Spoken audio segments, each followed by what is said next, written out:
But we recently had, again, at the time of recording, in recent days or about in the last week, 6,000 employees were let go from Microsoft.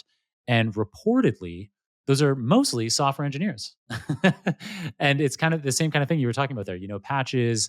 There's lots of kinds of work that can now be fully automated that, some kinds of software engineers were needed for up until now.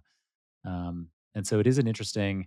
What do you think for our listeners out there? Our hands-on practitioners who don't want to be, amongst those kind of 6,000 that are being let go, uh, at any given time in the coming years. What kinds of things do you think hands-on practitioners can be doing to future-proof themselves? Yeah, I think there's a couple of things that I think about. I think in the short term, being an advocate for AI is very important, right? The reality is that machine intelligence is growing quite fast, and you have this partner now. It's no longer just this passive device that will take your Excel calculations or Google Sheet calculations and perform that for you or run your macro. It's something that can help you think, and help you come up with new solutions to a particular problem. I think I think everyone needs to be like focused for folks that want to know how to stay far ahead. Like I think that's number one. And then I think in the longer term, we talk about this quite a bit in AIX.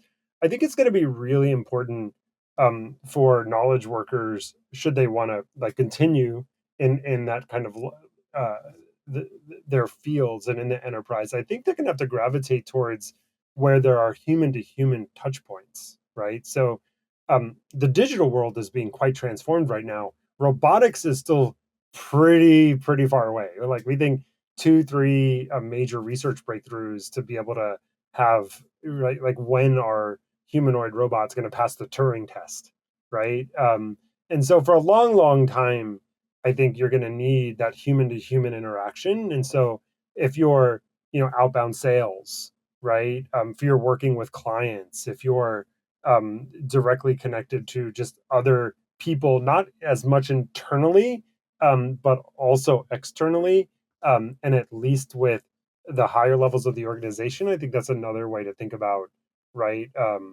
Building your career.